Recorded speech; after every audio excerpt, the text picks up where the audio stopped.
Human beings have been interacting with the environment since time immemorial. Human interaction with the environment has been growing exponentially all along, and this has led to overexploitation of the ecology in a number of ways, resulting in environmental degradation.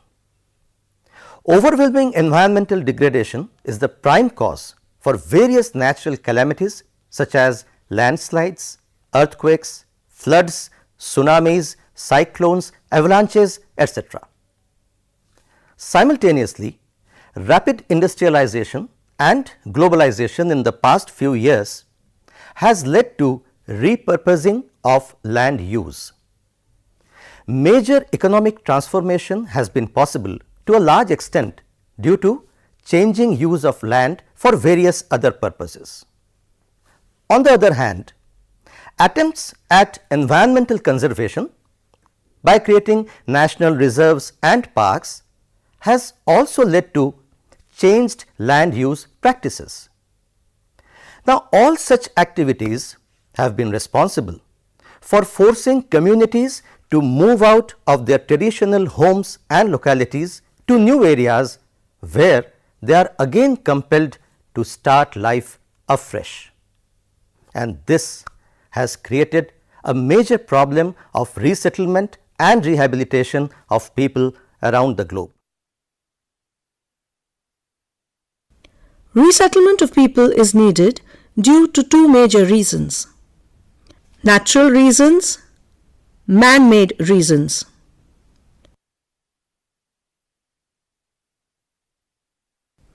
Natural reasons for needing resettlement of populations are various kinds of natural calamities like landslides, floods, earthquakes, tsunami, avalanche, etc. These are usually a result of overexploitation of natural resources, leading to an erosion and destruction of the ecology. As a result of natural calamities, homes and lifestyles of the affected populace are destroyed, and the people are forced to move to new areas to start life afresh. Today's economic growth has been possible only by repurposing the use of land. Growing industrialization has led to an increase in the number of factories, etc., being set up. Globalization has led to the setting up of special economic zones or SEZs in most countries, especially in the third world, for the setting up of industries of various kinds, with all the modern amenities and infrastructure being provided to the industries concerned. This needs a lot of land to be set aside for the development of such areas with the necessary infrastructure, that is, roads, transportation, ports, warehouses, electricity, water, etc. As a result, cities are expanding, with the villages being moved into forest areas and forest cover being reduced. The original inhabitants of the area, therefore, need to be resettled in new areas. The infrastructure needs of urban and industrial areas has increased manifold during the last few decades. This has led to an increase in the exploitation of the various resources of energy, renewable and non-renewable. A number of dams, power plants, etc. have come up to fulfill these needs. The construction of dams requires evacuation of all the villages that come in the area which will be flooded by the dam waters. As a result, massive resettlement needs to be undertaken throughout the course of the river wherever dams are being built on it. Industrialization also needs plenty of raw materials. Mining has been the source for a lot of the raw materials that are needed by industries. The issuing of mining permits in areas rich in resources means that the local populace has to be evacuated to ensure that the mining activities can be performed unhindered. Another man-made cause responsible for resettlement is the declaration of various areas as natural reserves in an attempt to conserve existing wildlife. The history of human civilization has always been set in areas where natural resources abound. This has usually meant riverbanks and forests. Early settlers lived in harmony with the flora and fauna around, knowing that conserving them was essential for their survival. With industrialization came greed for individual development, resulting in overexploitation of species and at times its extermination. The dramatic imbalance today has made governments realize that they need to conserve the ecology of their various forests. In this attempt, forests have been declared as natural reserves and the indigenous people residing in them have been moved out of their traditional homes. Man-made disasters like the Bhopal gas tragedy, derailment of trains, etc., also create situations demanding resettlement of large populations. Resettlement is not just about moving people from one home and environment to another. It also entails ensuring that they are able to fulfill their family's needs and provide for them, particularly in the areas of food, clothing and shelter. It thus falls on the authorities concerned to make sure that adequate arrangements for this has been made in the new area where the community is shifted. Various problems are faced during the process of resettlement and rehabilitation, mostly by the people who are being resettled. A lot of land has been acquired for building dams. This means that thousands of acres of fertile, arable land, which was used for cultivation, have now been submerged and are not available for cultivation. Alternative land provided is usually on barren land, which needs decades of tilling for it to become profitably productive. Similar is the case with land acquired for industries. Where the construction of various dams is concerned, large tracts of forest areas have been flooded and have now disappeared. The entire flora and fauna and the associated ecologies of these regions have been destroyed.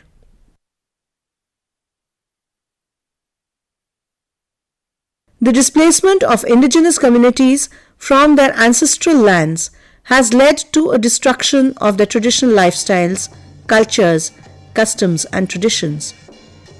As a result, indigenous populations are rapidly diminishing and heading towards extinction.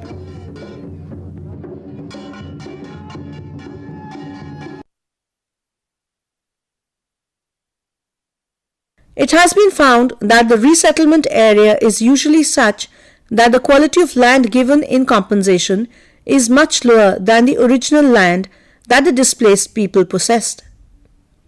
As a result, it becomes very difficult for the oustees to grow crops on this land to feed their families. In India, most acquisition of land so far has been for building big dams. The people living along the rivers are used to free availability of water. Though the authorities are supposed to keep in mind the water requirements of the communities that are to be moved, especially drinking water facilities, more often than not, this has not been done. In India, even today, most professions are inherited, especially in the rural areas and the poorer segments of society. When a population moves to a new area, they are forced to take up new professions which they are not trained for or skilled in. As a result, they are unable to feed their families, leading to deepening poverty. Multiple displacements. People are moved from one area to another due to a new developmental project. A few years later, another new project is envisaged in the area where they are now settled. The result is that they have to move yet again. This has repeated effects on their lifestyles and livelihoods, leading to a further deepening of poverty.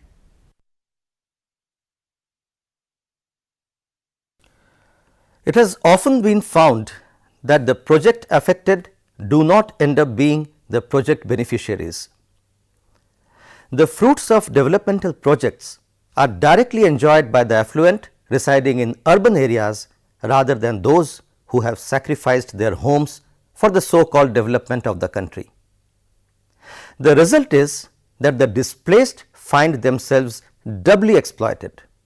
Loss of homes, cultures and traditional livelihoods on the one hand and continued deepening poverty on the other, since they are not trained for the jobs that are now available.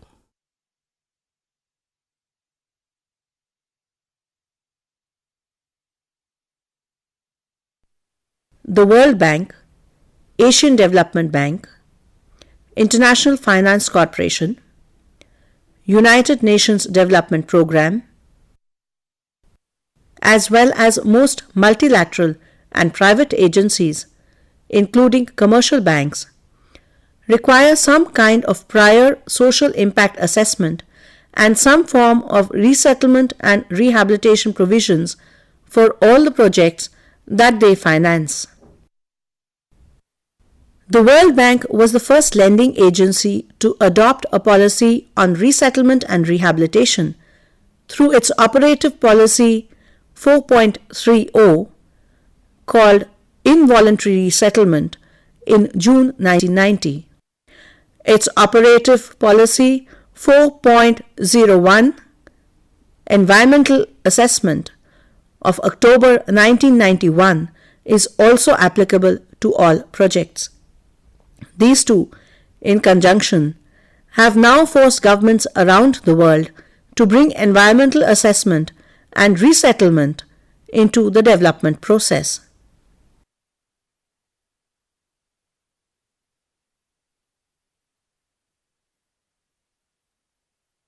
The Land Acquisition Act 1894 is the only legal instrument available in India to address the issue of development-induced displacement. Compensation and rehabilitation benefit for the project affected or displaced people in the project is determined on the basis of ownership of land as per the said Act. A serious weakness of the Act is that it only offers cash compensation for the land being acquired in the project. The resettlement and rehabilitation of affected or displaced people does not fall within the scope of the Act. The Act recognizes only individual rights, not collective or community rights and hereditary usage rights. Again, the Act recognizes only the legal records of rights. Thus, those who are living upon government land for generations but do not have any records of rights, or are traditionally dependent on the common property resources, or have survived by rendering services to the village community as a whole, are not entitled to get any compensation according to the present legislation. The Coal Mining Bearing Act 1957 was established in the economic interest of the government to gain greater public control over the coal mining industry and its development by providing for the acquisition by the government on unworked land containing or likely to contain coal deposits or of rights in or over such land. However, though this Act speaks of financial compensation for the owners of such land, it does not mention anything about any compensation or resettlement and rehabilitation of those whose livelihoods will be affected by such an acquisition. Till date, there is no national legislation or policy in India for comprehensive resettlement and rehabilitation for development-induced displacement across the country. However, the National Thermal Power Corporation (NTPC) and Coal India Limited (CIL), both public sector undertakings of the central government, have their own resettlement and rehabilitation policies prepared in 1993 and 1994 respectively for the rehabilitation of displaced people for the execution of their projects. In the absence of a central law or even a central policy that governs resettlement and rehabilitation or lays down guidelines, resettlement and rehabilitation of displaced people has been based on ad hoc plans, resolutions and orders that have been adopted for specific states or even projects as and when the need arises. Thus, resettlement and rehabilitation has been ad hoc and piecemeal. Now, as a result, different state governments have formulated different policies for resettlement and rehabilitation. In most states, there is no uniform policy on resettlement and rehabilitation, even for different kinds of development projects. Maharashtra and Karnataka have legislations on resettlement and rehabilitation for displaced people for all kinds of projects. Madhya Pradesh has legislation on resettlement and rehabilitation for the displaced people for irrigation projects only. The law may be applicable to other projects at the discretion of the government. Orissa has a resettlement and rehabilitation policy for the water resources development projects. Gujarat has passed several government orders for resettlement and rehabilitation of displaced people of Sardar Sarovar project, but the state is yet to come out with a comprehensive resettlement and rehabilitation policy for displaced people of other development projects. Andhra Pradesh, Tamil Nadu and Rajasthan have passed several government orders for resettlement and rehabilitation of people displaced by development projects, most of them funded by the World Bank. Other states have government orders or policy forms for resettlement and rehabilitation of displaced people due to different kinds of development projects. There is no law which speaks of the need for resettlement and rehabilitation of victims of natural calamities like floods, earthquakes, cyclones, famines, etc. The draft Land Acquisition, Resettlement and Rehabilitation Bill was placed before the Indian Parliament for discussion by the Ministry of Rural Development, Government of India on July 27, 2011. Various versions of this bill have been seen in the Parliament over the years. This bill is an attempt to scrap the old Land Acquisition Act 1894 altogether. It proposes to combine land acquisition and resettlement and rehabilitation together so that resettlement and rehabilitation becomes an essential part of the land acquisition process. This will ensure that the interests of project-affected families are not neglected. It also seems to reflect the international requirements by lending agencies like the World Bank in this regard. The draft makes it mandatory for a social impact assessment report to be prepared before the project begins. It proposes a comprehensive compensation plan for those affected, including those whose lands are to be acquired and others who live and work in the area. It envisages the setting up of a national monitoring committee for resettlement and rehabilitation to monitor the speedy implementation of resettlement and rehabilitation. It also proposes the establishment of land acquisition, rehabilitation and resettlement dispute settlement authority at the center and the states to deal with any disputes that may arise under the proposed act. The draft bill makes it mandatory to give employment to at least one member of each project-affected family. However, the draft bill does not specifically mention that the rehabilitation and resettlement provisions listed here are in any way applicable to those who are displaced by natural calamities. Considering that the country is on the path of economic development and the requirements of the World Bank and all major international lending agencies include a mandatory environmental assessment and resettlement and rehabilitation policies in the execution of any major project, there is a ray of hope that soon they will take center stage in any major project. This will go a long way to protect the poor from being exploited in the name of developmental work.